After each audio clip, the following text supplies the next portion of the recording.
Hello guys, हम लोग feature engineering का सीरीज कंटिन्यू करेंगे और अब बात करने वाले हैं डेटा एन्कोडिंग के बारे में।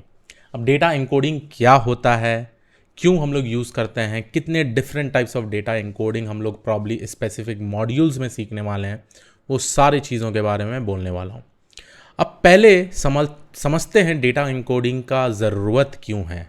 ठीक है, लेट्स से कि गाइस हमारे पास कुछ फीचर्स है। लेट्स से मैं एक सिंपल फीचर ले लेता हूँ। लेट्स से मैं एक डेटा सेट ही कंसिडर कर लेता हूँ, और ये डेटा सेट जो कॉमन डेटा सेट है हम लोगों का, वो बेसिकली हम लोग कुछ भी ले सकते हैं। हाउस प्राइस प्रेडिक्शन ले लीजिए, या लेट्स से आईक्यू के रिलेटेड ले लीजिए, या कुछ भी ले लीजिए। ठीक है, लेट्स से कि मैं एक यहाँ पे ले लेता हूँ based on experience and your education qualification. Education we need to determine what will be the salary. ठीक है, तो ये स्पेसिफिक मेरा कुछ प्रॉब्लम स्टेटमेंट है। यहाँ पे ईयर्स ऑफ एक्सपीरियंस के बारे में बोला हूँ, उसके बाद एजुकेशन के बारे में बोला हूँ। सेकंड मेरा फीचर वन है वो एक्सपीरियंस है, ये एजुकेशन क्वालिफिकेशन है, और सैलरी बेसिकली मेरा आउटपुट फीचर है। तो लेट्स से कि मैं यहाँ पे कुछ वैल्यूज डाल देता हूँ। लेट्स से एक्सपीरियंस बंदे का 4 years है। If is a B then probably his salary can be 50K, right? Similarly, if his experience is 6, and let's say if he is PhD, then his salary can be 100K, right? If his experience is 3 years and probably the education qualification is somewhere like masters, right? And his salary is somewhere around 80K. ठीक है, तो ये data मैं ऐसे ही बना रहा हूँ। Let's say कि एक्सपीरियंस में फिर से हम लोग लिख देते हैं करीबन 6 years। अब फिर से ये बंदा ने या बंदी ने, सॉरी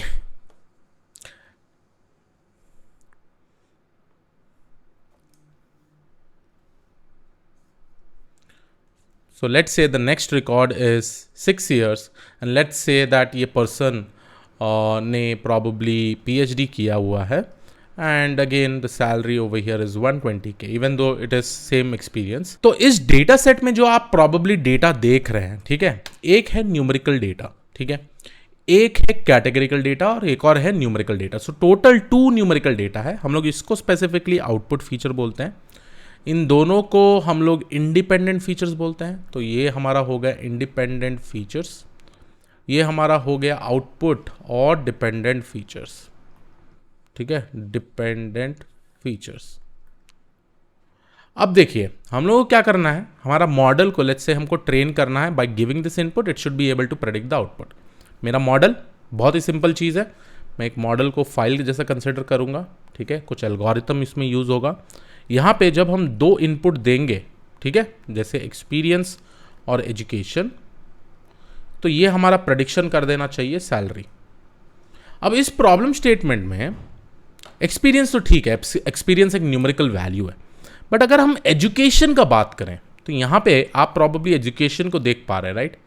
ये टाइप का फीचर बेसिकली कैटेगरिकल फीचर होता है। ठीक है, ये जो फीचर है ये कैटेगरिकल फीचर है। अब ये कैटेगरिकल फीचर अगर हम डायरेक्टली मॉडल को दे दें ऐसे ट्रेन के लिए इसी फॉर्मेट में, जैसे ये वैल्यूज है बी, पीएचडी, मास्टर और पीएचडी, अगर इस तरीके से दे देंगे मॉडल को कुछ समझ में नहीं आएगा, right? Model is not like a human being, है ना। मॉडल भी एक एल्गोरिथम से ट्रेन होता है, कोई डीप लर्निंग में न्यूरल नेटवर्क से ट्रेन होता है। तो ऑब्वियसली वो डेटा को तो नहीं समझ में पाएगा। और एल्गोरिथम्स किसके ऊपर चलता है? एल्गोरिथम नंबर्स के ऊपर चलता है। ठीक है, तो डेटा एन्कोडिंग ये बोलता है कि whenever you have a categorical feature, we will try to see various techniques how this categorical feature can be converted into numerical feature। इसका मतलब डेटा एन्कोडिंग ये बोल रहा है आपको, अगर आपके पास कोई कैटेगरिकल फीचर है, ठीक है, और उसको एक स्पेसिफिक न्यूमेरिकल फीचर में कन्वर्ट करके हम लोग एक फॉर्मेट बनाना पड़ेगा सो दैट हम लोग उसको मॉडल से ट्रेन कर पाए। तो उसके लिए हम लोग different types of data encoding techniques use करते हैं। ठीक है, मैं फिर से लिख देता हूं यहां पे, डेटा एन्कोडिंग का मेन एम क्या है? The aim is to convert a categorical feature into a suitable numerical feature so that क्योंकि अगर ये न्यूमेरिकल फीचर बन जाता है तभी हम लोग ML मॉडल्स या DL मॉडल्स को ट्रेन कर पाते हैं। ठीक है, क्योंकि कैटेगरिकल फीचर्स वो ऑब्वियसली नहीं समझ में आएगा। ठीक है, तो बात करते हैं कि हम लोग इस मॉड्यूल में क्या क्या टाइप्स ऑफ डेटा इनकोडिंग देखने वाले हैं। ठीक है, मैं बात करूं तो types of data encoding, types of data encoding. तो पहला टाइप, ठीक है, पहला टाइप को हम लोग बोलते हैं नॉमिनल और वन हॉट एन्कोडेड। नॉमिनल और OHE मतलब वन हॉट एन्कोडिंग टेक्निक। ये सारा चीज हम लोग देखेंगे आने वाले वीडियो में, हर एक को तोड़ तोड़ के देखेंगे ना, तोड़ तोड़ के समझेंगे हम लोग। सेकेंड वाला जो टाइप होता है जिसको हम लोग बोलते हैं ऑर्डिनल एंड लेबल इनकोडिंग, तो ये वाला भी हम लोग देखेंगे ऑर्डिनल और लेबल इनकोडिंग के बारे में। तीसरा टाइप जो हम लोग प्रॉब्लली देखने वाले हैं, ठीक है, और ये भी एक इंपॉर्टेंट फीचर टाइप का होता है, इनकोडिंग टेक्निक का टाइप का होता है, उसको हम लोग बोलते हैं टारगेट गाइडेड ऑर्डिनल इनकोडिंग। तो इतने सारे इनकोडिंग टेक्निक्स हम लोग देखेंगे, बट हमेशा याद रखिए इनका मेन एम क्या है। इनका मेन एम है कैटेगरिकल फीचर को न्यूमेरिकल फीचर में कन्वर्ट करना, सो दैट आपका मॉडल ट्रेनिंग करने टाइम समझ पाए, क्योंकि नंबर्स ही चाहिए होते हैं। ठीक है, at the end of the day कुछ ना कुछ नंबर्स रहना चाहिए। तो जब मशीन लर्निंग एल्गोरिथम अप्लाई होता है ना, तो इन नंबर का रिलेशनशिप समझ में आता है, तो उसके थ्रू ही स्पेसिफिकली प्रेडिक्शन होता है। तो ये सारे इनकोडिंग टाइप्स के बारे में हम लोग बात करने वाले हैं, एक वन बाय वन हम लोग देखेंगे। पहला नॉमिनल और OHE का देखेंगे, ऑर्डिनल एंड लेबल इनकोडिंग का देखेगा, फाइनली हम लोग थर्ड वाले वीडियो में target guided and ordinal encoding देखेंगे। सो हम लोग फीचर इंजीनियरिंग में डेटा इनकोडिंग का सीरीज कंटिन्यू करेंगे, और इस वीडियो में देखने वाले हैं अबाउट नॉमिनल और वन हॉट इनकोडिंग टेक्निक। ठीक है, अब चलिए पहले डेफिनेशन में जाते हैं, उसके बाद हम लोग समझेंगे कि इसको हम लोग कैसे नॉमिनल या one hot encoding basically perform करते हैं with the help of Python programming language. तो अगर यहाँ पर डेफिनेशन देखेंगे आप, तो nominal encoding is a technique used to transform categorical variables that have no intrinsic ordering into numerical variables that can be used in machine learning model. One common method for nominal encoding is one-hot encoding, which creates a binary vector for each category in the variable. तो अगर आपको समझना है, ठीक है, अब जैसे यहाँ पे लिखा हुआ है one hot encoding is a type of, एक मेथड है नॉमिनल एन्कोडिंग में, बट एक चीज याद रखिए नॉमिनल डेटा के बारे में, राइट, उसमें कोई स्पेसिफिक ऑर्डर और रैंक नहीं होता है। ठीक है, तो लेट्स से कि मेरे पास कोई फीचर है, और ये फीचर है प्रॉबेबली हाउस का, ठीक है, हाउस प्राइस का। अब हाउस प्राइस का कुछ फीचर्स है यहाँ पे मेरे पास, पूरा का पूरा ये डेटा सेट है, एंड लेट्स से कि ये डेटा सेट में थोड़े फीचर्स हैं, जैसे number of rooms, house size, location, ठीक है, and finally the price of the house. तो आप यहाँ पर देख सकते हैं मेरे पास तीन इंपॉर्टेंट फीचर है, house size, location and price. और सिर्फ देखने में ही लगता है कि तीनों के तीनों फीचर बहुत ही इंपॉर्टेंट है प्राइस के लिए, है ना, प्रेडिक्शन करने के लिए। अब नंबर ऑफ रूम्स में क्या आता है, यहाँ पे बेसिकली न्यूमेरिकल वैल्यूज आएगा, हाउस साइज में भी क्या आएगा, न्यूमेरिकल वैल्यूज आएगा। बट लोकेशन का बात करूँ तो लोकेशन आपका प्रॉबेबली ऐसे आ सकता है, लेट्स से कि यहाँ लिख देता हूँ बैंगलोर, ठीक है, यहाँ लिख देता हूँ नोएडा, और यहाँ लिख देता हूँ दिल्ली। ठीक है, लेट्स से कि मेरे जो हाउस प्राइस का डेटा सेट है ना, सिर्फ ये 3 जगह का है, बैंगलोर, नोएडा, दिल्ली। ठीक है, और उसके अलावा हम लोग प्रॉब्ली फिर से वही बैंगलोर, नोएडा, दिल्ली ऐसे कंटिन्यू होते जाएगा, दिल्ली, नोएडा। लेट्स से कि मेरा पूरे डेटा सेट में ना ये 3 सिटीज़ का, 3 लोकेशन का कंटिन्यूस वैल्यूज़ है। अब मैं ये लोकेशन को वन हॉट एन्कोडेड कैसे बना सकता हूँ वो हम लोग समझते हैं, क्योंकि यही डेटा, यही कैटेगरिकल फीचर न्यूमेरिकल फीचर में कन्वर्ट होता है। तो अगर हम लोकेशन का बात करें तो through one hot encoding OHE जो हम लोग स्पेसिफिकली बोलते हैं, क्या होता है, अब वन हॉट एन्कोडिंग में ये देखता है कि कितने यूनिक सिटीज नेम है। लेट्स से कि यहाँ पे बैंगलोर, नोएडा, दिल्ली। तो मैं क्या करता हूँ वन हॉट एन्कोडिंग के टेक्निक से, Bangalore, so one hot encoding usually क्या करता है, 3 फीचर बना देता है, जैसे बैंगलोर, दिल्ली एंड नोएडा। ठीक है, और इसको मैं प्रॉबेबली ना एक काम करता हूँ, यहीं ऊपर लिख देता हूँ, सो दैट आपको ईजी हो जाएगा। ठीक है, तो ये मैंने ऐसे 3 फीचर लिख दिए, बैंगलोर, दिल्ली, नोएडा। सो बेसिकली ये फीचर को लेके ना वन हॉट इंकोडर बेसिकली हम बोलते हैं, ये 3 एडिशनल फीचर क्रिएट कर देगा। और जहां जहां बैंगलोर है, लेट्स से कि ये रिकॉर्ड में बैंगलोर है, तो बैंगलोर का वैल्यू 1 हो जाएगा, रिमेनिंग 2 का वैल्यू 0 हो जाएगा। तो ये बेसिकली बाइनरी वेक्टर में कन्वर्ट कर रहा है, ठीक है। तो बैंगलोर का प्रॉबेबली पूरा अंडरस्टैंडिंग अगर हम लोग डेटा देखेंगे तो वो रिप्रेजेंट होता है 100 से, ठीक है। तो आपका जो फीचर्स है ना, वहां पे ये 3 एडिशनल फीचर क्रिएट कर देगा और बैंगलोर का वैल्यू 1 कर देगा जहां पर बैंगलोर प्रेजेंट है जो डेटा पॉइंट में, रिमेनिंग ऑल का 2 0। अब सेकेंड वाले केस में नोएडा है, तो नोएडा का कहाँ 1 यहां हो जाएगा, remaining all will be 0। Delhi का प्रॉबेबली यहाँ 0, यहाँ 1, यहाँ 0 हो जाएगा। और बैंगलोर का फिर से 1 0 0 हो जाएगा, दिल्ली का फिर से 0 1 0 हो जाएगा, राइट। तो इस तरीके से आपको यहाँ पे डेटा पॉइंट्स प्रॉबेबली दिख रहा होगा, है ना। तो आई होप आप लोगों को अंडरस्टैंडिंग मिल रहा होगा कि इसने वन हॉट एन्कोडिंग ने क्या किया है। वन हॉट एन्कोडिंग ने बेसिकली एक स्पेसिफिक कैटेगरिकल फीचर को लेके उसमें जितने भी कैटेगरीज थे उतने नंबर ऑफ कॉलम बना दिया और जहां जहां वो कॉलम का वैल्यू है उसको 1 कर दिया, रिमेनिंग ऑल को 0 कर दिया। तो इस टेक्निक को बोलते हैं one hot encoding, right. But इसका एक डिसएडवांटेज है, सबसे मेजर डिसएडवांटेज, ठीक है। पहला डिसएडवांटेज, ये एक बहुत बड़ा स्पार्स मैट्रिक्स क्रिएट करता है। स्पार्स मैट्रिक्स मतलब लेट्स से कि अगर मेरे पास सिटी लोकेशन में 10 डिफरेंट लोकेशन होता, 10 लोकेशंस होता, ठीक है, 10 लोकेशंस, तो 10 लोकेशन के केस में कितने 1 0 आते रहेगा। उस टाइप के मैट्रिक्स को बेसिकली स्पार्स मैट्रिक्स बोलते हैं, ठीक है, जहां पे बहुत number of 1s and 0s होता है। ये sparse matrix usually lead to overfitting. अब ये ओवरफिटिंग क्या है मैं बताऊंगा आपको। जब मॉडल है ना पूरा का पूरा ट्रेनिंग एक्यूरेसी का 100% एक्यूरेसी देता है, तब उसको हम लोग ओवरफिटिंग बोलते हैं। तो न्यू डेटा को ना उतना अच्छा एक्यूरेसी नहीं देता है प्रॉब्लम। तो स्पार्स मैट्रिक्स का एक कॉन्सेप्ट है। Sparse matrix one hot encoded जब हम लोग यूज करते हैं, स्पार्स मैट्रिक्स क्रिएट करता है, जैसे 1s एंड 0s का कॉम्बिनेशन, उसके चलते ओवरफिटिंग होता है। अगर मैं सेकेंड मेजर डिसएडवांटेज का बात करूं, लेट्स से कि अगर मेरे पास कैटेगरिकल फीचर में 1000 कैटेगरीज है, तब ये तो प्रॉब्लम हो जाएगा।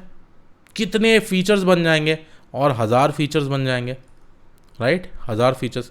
सो एक डिसएडवांटेज ये है, if you have many number of categories, don't use one hot encoding because it is increase the number of features, it will increase the number of features. और हमेशा याद रखिएगा, जैसे जैसे नंबर ऑफ फीचर्स इंक्रीज होता है, performance model का भी कम होते जाता है, ठीक है। It increases the number of the features.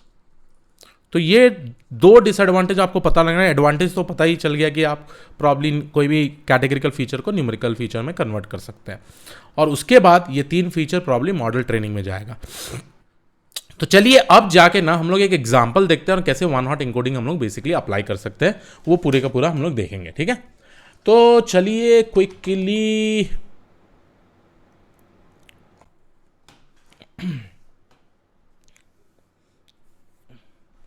तो ये हम लोग आगे अपने लैब में मैं एक नया पाइथन नोटबुक खोल दूंगा, ठीक है। और अगर आपको वन हॉट एन्कोडिंग यूज़ करना है ना, तो आप प्रॉबेबली एक काम भी कर सकते हैं, आप सर्च कर सकते हैं हम एक लाइब्रेरी के बारे में जो हम लोग स्पेसिफिकली ये लाइब्रेरी यूज़ करने वाले हैं। तो उसको बोलते हैं हम लोग sklearn वन हॉट एन्कोडर, ठीक है। देखता हूँ मैं यहाँ,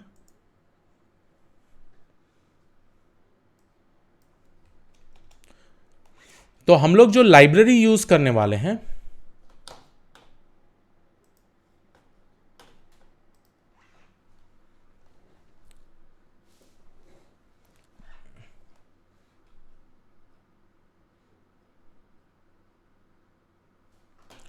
तो गाइज पहले हम लोग सॉल्व करते हैं नॉमिनल और OCE encoding, that is one hot encoder.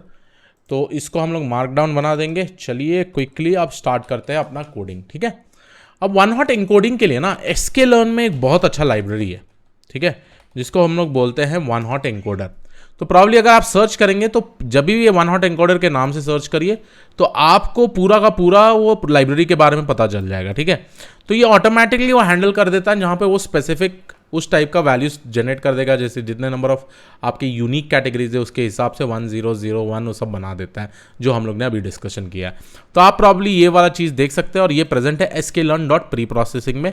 तो हम लोग भी ये लाइब्रेरी यूज़ करेंगे, आपको सेम चीज़ करना पड़ेगा, फिट एंड ट्रांसफॉर्म, ये सारा चीज़ करना पड़ेगा, ठीक है। तो चलिए एक सिंपल सा एग्जाम्पल देखते हैं हम लोग क्विकली। मैं क्या करने वाला हूँ, मैं पहली बात तो इम्पोर्ट पांडास करूँगा, इम्पोर्ट पांडास एज pd, ठीक है। और मैं कर दूंगा from sklearn.preprocessing import one hot encoder, ठीक है। तो वन हॉट एनकोडर मैंने यहाँ पे इनको इम्पोर्ट कर लिया है। और उसके बाद मैं एक डेटा फ्रेम बनाता हूँ, ठीक है। और ये डेटा फ्रेम मैं कुछ कैटेगरिकल वेरिएबल्स के साथ बनाता हूँ। तो लेट्स से कि मेरा जो डीएफ है आपको प्रॉब्ली दिख जाएगा, ये है मेरा डेटा फ्रेम जहाँ पे 3 इंपॉर्टेंट कैटेगरीज है, रेड ब्लू ग्रीन। तो वही स्पेसिफिकली चीज़ रिपीट हो रहा है। अब ये रेड ग्रीन ब्लू को देखे हम लोग कैसे वन हॉट एनकोडिंग बनाते हैं। तो पहली बात तो हम लोगों को जो करना पड़ेगा, create an instance of one hot encoder, ठीक है। तो इंस्टेंस बना देते हैं। तो यहाँ पे हम लोग का स्पेसिफिकली होगा encoder is equal to one hot encoder, ठीक है। और इसको हम लोग ने एग्जीक्यूट कर दिया। अब नेक्स्ट जो हम लोग ये एनकोडर को लेंगे ना, इसको हम लोग यूज करेंगे डॉट फिट अंडरस्कोर ट्रांसफॉर्म में। तो encoder dot fit underscore transform, आप फिट पहले कर सकते हैं उसके बाद ट्रांसफॉर्म कर सकते हैं, बट हम यहाँ लेने वाले हैं फिट अंडरस्कोर ट्रांसफॉर्म। अब फिट अंडरस्कोर ट्रांसफॉर्म में हम जो अपना वैल्यू देने वाले हैं वो है हमारा डीएफ ऑफ कलर्स। हमेशा याद रखिए 2D में दीजिएगा, नहीं तो हमेशा एरर आ जाएगा, ठीक है। तो कलर में हम लोग ऐसे कर देते हैं। अब जब मैं एग्जीक्यूट करता हूं तो ये एक स्पार्स मैट्रिक्स क्रिएट करता है। मैंने बोला था ना स्पार्स मैट्रिक्स देगा आपको जहां पे वंस एंड जीरोस होता है, ठीक है। और उसका डिसएडवांटेज के बारे में बात की हम लोग ने। तो ये अभी हमने फिट ट्रांसफॉर्म कर दिया। बट अगर मैं ये स्पार्स मैट्रिक्स को 2 अरे में कन्वर्ट कर दूं तो आपको दिख जाएगा मेरा सही वैल्यूज लाइक 001 100 010। तो ये जो आपका रेड ब्लू ग्रीन है, तो रेड को बेसिकली उसने लास्ट वाला असाइन किया है। क्यों? क्योंकि देखिए अल्फाबेटिकली वो सॉर्ट कर दिया है, पहले बी देन जी उसके बाद आर। तो बी वाला जो है ये फर्स्ट वाला रिकॉर्ड के हिसाब से जो फर्स्ट वाला वैल्यूज है। तो इसलिए आप देख सकते हैं जो आपका सेकंड डेटा पॉइंट है ब्लू, वो बेसिकली 1 हो रहा है। तो अल्फाबेटिकली सॉर्ट करके ना पहले ब्लू को लिया, उसके बाद ग्रीन को लिया, उसके बाद रेड को लिया, ठीक है। तो ये वाला हो गया। मैं ये 2 अरे हटा ही देता हूं अभी के लिए, फिलवक्त के लिए। मैं क्या करता हूं, क्या इसको ना एनकोडेड बोल के वैल्यू डिफाइन कर देता हूं। तो ये मेरा फिट ट्रांसफॉर्म हो गया है। इन शॉर्ट अगर मैं इसका कमेंट लिखना चाहूँ तो यहाँ पे मैं ये भी लिख सकता हूँ इसको, it is basically fitting the encoder to data frame and transforming the categorical value, ठीक है। अब फाइनली मैं क्या करता हूँ, इसको pd pandas ले लूँगा, import pandas as pd, और pd डॉट डेटा फ्रेम के लिए मैं स्पेसिफिकली ये वाला जो है ना एनकोडेड वाला, उसको मैं अरे बना दूंगा। अब यहाँ पे एनकोडेड डॉट टू अरे, ठीक है। 2 अरे में मैंने कन्वर्ट कर दिया। अब मैं प्रॉब्ली कॉलम्स ले सकता हूँ। और कॉलम्स मैं क्या करूँगा पता है, कॉलम्स अगर मेरे को चाहिए सेम वाला जो ये रेड ब्लू ग्रीन है, तब मैं क्या कर सकता हूँ, वही एनकोडर को लेके डॉट गेट फीचर नेम बोल के रहता है, dot gate feature names out. देखते हैं इसका आउटपुट क्या आएगा हमको। तो ये बेसिकली मेरे को आउटपुट दे देगा फीचर का नाम। देखिए colour blue, colour green and colour red. तो मैं इसको आउट कर देता हूँ एंड फाइनली इसको एग्जीक्यूट कर दूंगा, तभी मेरे को एरर आ रहा है, module pandas has no attribute data frame. अच्छा 2 बार ऐड हो गया, ठीक है कोई नहीं। तो यहाँ पे देखिए अब मेरा कलर ब्लू ऐसे हो गया, कलर ग्रीन ऐसे हो गया, कलर रेड हो गया, ठीक है। तो इस तरीके से आप देख सकते हैं कि हमारा ये स्पेसिफिक फीचर आ गया। अब मैं एक और एडिशनल स्टेप करूंगा, जो ये डेटा सेट था ना ओरिजिनल, तो उसको मैं प्रॉबेबली ये वाले के साथ अपेंड करूंगा। तो यहाँ पे लेट्स से कि ये मेरा एनकोडेड अंडरस्कोर डीएफ है, ये एग्जीक्यूट कर देता हूँ, एनकोडेड अंडरस्कोर डीएफ, ये मेरा डेटा हो गया, ठीक है। अब मैं क्या करने वाला हूँ, इसको अपेंड कर दूंगा डीएफ के साथ। उसके लिए मेरे को यूज़ करना पड़ेगा pd.concat, और pd.concat के लिए मैं दे दूंगा मेरा df comma encoded df I guess, ठीक है। और ये वाला होगा मेरा एक्सेस इज इक्वल टू 1 से, मतलब कॉलम वाइज। ठीक है, तो इसको मैं इंसर्ट कर देता हूँ। चलिए, तो यहाँ देखिए मेरा कलर आ गया। अब कलर के ऑपोजिट में ये सारे फीचर्स अपने आप 0 1 0 के साथ आ गए। तो इस टेक्निक को हम लोग बेसिकली बोलते हैं nominal and one hot encoding. तो आई होप आप लोगों को वीडियो पसंद आया, आप लोग समझ पाए। अब कोई भी डेटा सेट ले लीजिए, ठीक है। आप प्रॉब्ली अभी तक हम लोग ने इम्पोर्ट सीबॉर्न में कितने सारे डेटा सेट देखे थे, right, SNS, right, import seaborn. रुकिए मैं स्पेलिंग ठीक कर देता। अब जब भी आप कोई डेटा सेट लेते हैं, आप कोई भी डेटा सेट में वो चीज़ अप्लाई कर पाते हैं। ठीक है, तो लोड डेटा सेट में लेट से मैंने टिप्स दे दिया। अब यहाँ पे कोई कैटेगरिकल फीचर है क्या? तो यहाँ पर है आपका, देखिए स्मोकर है, सेक्स है, डे है। ठीक है, तो अगर आपको इसको अप्लाई करना है तो आप डेफिनेटली अप्लाई कर सकते हैं। हम लोग डेटा इंकोडिंग का सीरीज कंटिन्यू करेंगे और इस वीडियो में बात करने वाले हैं लेबल एंड ऑर्डिनल इंकोडिंग के बारे में। अब जब भी वर्ड ऑर्डिनल समझ में आता है या सुनाई देता है, प्रॉब्ली आपको समझना चाहिए हम लोग बात कर रहे हैं कैटेगरीज विथ रैंक के बारे में। ठीक है, तो चलिए मैं लेबल इंकोडिंग क्विकली आपको पाइथन से दिखाता हूं, but at the end of the day दोनों बेसिकली कैटेगरिकल फीचर से न्यूमेरिकल फीचर में कन्वर्ट कर रहा है। ठीक है, अब लेबल इंकोडिंग के लिए पहली बात तो मैं इंपोर्ट पांडास करूंगा, क्योंकि पांडास ज़रूरत है मेरे को, कि पांडास से मैं डेटा सेट बनाऊंगा। अब लेबल इंकोडिंग के लिए ना, अगर आप प्रॉब्ली sklearn लेबल एनकोडर लिखेंगे, ठीक है, तो ये जो है sklearn लाइब्रेरी काफ़ी अमेजिंग लाइब्रेरी है गाइस, क्योंकि सब कुछ है अवेलेबल इसमें। आपको ना कुछ लिखना पड़ेगा ना कुछ करना पड़ेगा, सीधा सीधा ये क्लास यूज़ करिए और उसके बाद करते जाइए। अब यहाँ पे देखिए कि सीधा लिखा हुआ है encode target labels with value between 0 and n underscore classes -1। ठीक है, तो 0 1 2 जितने भी आपके कैटेगरीज है 0 1 2 3 4 ऐसे करके लेबल्स मिल जाते हैं उसको। तो अगेन वो प्री प्रोसेसिंग में है, तो इसी के लिए मैं क्या करने वाला हूँ, from sklearn dot pre processing import label encoder. ठीक है, तो ये लेबल एनकोडर में स्पेसिफिकली इंपोर्ट करने वाला हूं। अब हम लोग यूज़ करेंगे सेम एग्जांपल जो प्रीवियस वाले वन हॉट एनकोडिंग में हम लोग ने किया था। तो यहाँ पे मैं यूज़ करने वाला हूँ डेटा फ्रेम। तो ये मेरा डेटा फ्रेम हो गया, फिर से मेरा DF डेटा फ्रेम हो गया। अब ऑब्वियसली गाइज इस केस में मैंने कोई रैंकिंग वाले ऐसे नहीं लिए हैं। ठीक है, मैं वो ऑर्डिनल के लिए लूँगा। ठीक है, क्योंकि लेबल एनकोडिंग में एक प्रॉब्लम भी हो सकता है, क्योंकि आप यहाँ पे मेंशन नहीं कर सकते कौन सा टॉप मोस्ट रैंक है और कौन सा नहीं है। जो भी ऑर्डर के हिसाब से आप यहाँ लिखेंगे ना, वही रैंक मिलते जाएगा। तो ये वाले वैल्यूज़ को अब हमको लेबल एनकोडर बनाना है। तो क्या करेंगे, पहली बात तो हम लोग एक इंस्टेंस बना देंगे लेबल एनकोडर का। तो first step, create an instance of label encoder. ठीक है, तो यहाँ पे हम लोग इनिशियलाइज कर देंगे लेबल एनकोडर।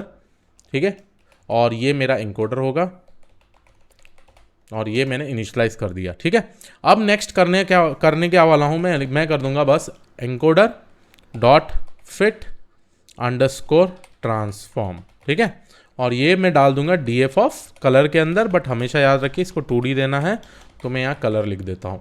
अब यहाँ जब मैं एग्जीक्यूट करता हूँ तो ऑटोमेटिकली ये कुछ वार्निंग्स है, आपको उतना सीरियसली लेना नहीं है उसके लिए। ठीक है, यहाँ पे बेसिकली वो बोल रहा है कि भाई तुम 1D भी दोगे ना मेरे को, तभी मैं कर दूंगा शायद, तो वो वार्निंग चले जाएगा आपको। तो 2D हम लोग दिए थे, बट इट्स ओके, आप 1D भी दे सकते हैं इस केस में। तो आपको वार्निंग मिल रहा है, आपको बेसिकली लेबल मिल गया। अब क्या हो गया, जो पहला रेड था, रेड का असाइन हुआ है 2, ठीक है, ब्लू का असाइन हुआ है 0 और G का असाइन हुआ है 1। तो अल्फाबेटिकली इसने ना लेबल्स असाइन कर दिए हैं। ठीक है, लेबल्स असाइन कर दिए हैं। अब प्रॉब्लम क्या होता है ना लेबल इंकोडिंग में गाइज, अगर हम लोग प्रॉब्लम नॉमिनल कैटेगरिकल वेरिएबल्स में लिख देना और ऐसे टाइप के लेबल्स लिख देना, तो ऐसा अज्यूम कर लेगा ना मशीन लर्निंग एल्गोरिथम्स की red is greater than blue and green, green is greater than blue. ठीक है, blue is smaller than green, क्योंकि यहाँ पे देखिए 2 0 1 ऐसे टाइप के वैल्यूज मिले हुए हैं। ठीक है, तो in case of label encoding हमेशा ये रखना है, क्योंकि लेबल एनकोडिंग में देखिए बाय डिफॉल्ट ना अल्फाबेटिकली बेसिकली एनकोडिंग करता है। बट अब हमको समझ लीजिए रैंक वाइज एनकोडिंग करना है, तब कैसे करेंगे, तो उसके लिए हम लोग यूज करेंगे ऑर्डिनल एनकोडिंग। इसलिए मैंने दोनों को इसमें ही पढ़ाना सोचा मैं, जो कि बात करें तो आपको ये चीज़ समझना आना चाहिए अच्छे तरीके से बाय यूजिंग डिफरेंट एग्जांपल्स। तो अब इस केस में मैं क्या करने वाला हूँ, लेट्स से मैं ऑर्डिनल एनकोडर का भी लाइब्रेरी यूज़ करता हूँ। तो यहाँ पर sklearn में, अगर मैं sklearn में जाके ऑर्डिनल एनकोडर सर्च करूं तो यहाँ मेरा एक लाइब्रेरी आता है sklearn.preprocessing में। ये क्या करता है, encode categorical features as an integer array, but it will always make sure कि रैंक के हिसाब से इसमें असाइन करना है। ठीक है, तो आप प्रॉब्ली और पढ़ सकते हैं इनके बारे में और एग्जाम्पल्स भी देख सकते हैं। देखिए यहाँ पे सीधा सीधा रैंक दे दिया है ऑर्डिनल एनकोडिंग के लिए। ठीक है, क्या क्या रैंक आना चाहिए उसके हिसाब से आपका पूरा का पूरा वैल्यू जा जाता है। बट हम लोग अब फिर से मैं स्क्रैच से करके दिखाऊंगा। अब यहाँ मैंने क्या किया, पांडास को इंपोर्ट किया फ्रॉम sklearn.preprocessing, इंपोर्ट कर दिया मैंने ऑर्डिनल एनकोडर। अब मैं एक डेटा फ्रेम बनाया हूँ, इसमें एक फीचर है साइज और उसके अंदर वैल्यूज है small medium large, medium small large. अब ये ऑब्वियसली एक ऑर्डिनल वैल्यू है, रैंक होगा इसके लिए। ठीक है, तो अब इसको कैसे हम लोग असाइन करते हैं चलिए देखते हैं। ठीक है, अब इस केस में फर्स्ट ऑफ ऑल इतना डेटा सेट बनने के बाद ना, सिंस हम लोग ने ऑर्डिनल एनकोडर ऑलरेडी इंपोर्ट कर लिया है, हम लोग एक इंस्टेंस बनाएंगे, create an instance of the ordinal encoder. ठीक है, क्लास एंड फिट ट्रांसफॉर्म, हम लोग कुछ ऐसे करेंगे। ठीक है, अब जब इंस्टेंस बना रहे हैं ना, एक चीज़ आपको हमेशा ध्यान लेना चाहिए आपको इन लोगों के लिए। तो इन ये स्पेसिफिक फंक्शन के लिए अगर मैं शिफ्ट टैब दबाऊं तो पहला आता है आपका कैटेगरीज। अभी कैटेगरीज में ना आपको स्पेसिफाई करना है ऑर्डर, कि सबसे पहला वाला रैंक या सबसे कम रैंक किसको देंगे, उसका सेकंड वाला रैंक किसको हाईएस्ट, मतलब सबसे सेकंड टॉप में किसको रखना है, उसका थर्ड टॉप में किसको रखना है। तो इस तरीके से आप स्पेसिफिकली ना कैटेगरीज में डिफाइन करेंगे। तो ये कैटेगरीज हो गया मेरा। अब देखिए मैजिक में कैटेगरीज लिखने के बाद क्या होता है। ठीक है, यहाँ पे मैंने डाल दिया स्मॉल, आप ही गेस कर लीजिएगा होता क्या है कैटेगरीज से। तो यहाँ मैंने लिखा स्मॉल, उसके बाद मैंने डाला मीडियम और उसके बाद मैंने डाला लार्ज। ठीक है, तो ये 3 कैटेगरीज आ गया और मैंने इसको इसको एक वेरिएबल में स्टोर कर दिया जिसका नाम है एनकोडर। ठीक है, अब एनकोडर में फाइनली हम लोग क्या करेंगे, en।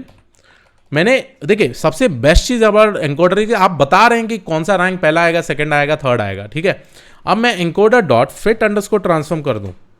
ठीक है, और यहाँ पे मैं प्रॉब्ली असाइन कर दूंगा मेरा डेटा सेट को, जो है मेरा df ऑफ साइज।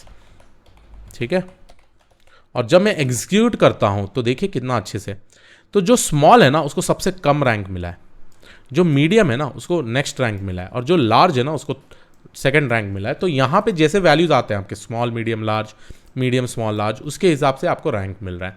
तो इस तरीके से जो ये पहले कैटेगरिकल फीचर्स था ना, जो ऑर्डिनल मतलब रैंकिंग के साथ बहुत सारा इंपॉर्टेंस है ना, तो वो हम लोग प्रॉब्ली फिट अंडरस्कोर ट्रांसफॉर्म कर पा रहे हैं। तो आई होप आप लोगों को ये समझ में आ गया हो ये वीडियो के बारे में, और हम लोग ने ये भी देख लिया कि लेबल और ऑर्डिनल एनकोडिंग कैसे करते हैं पाइथन के साथ। So yes, this was it from my side. I will see you all in the next video. Thank you.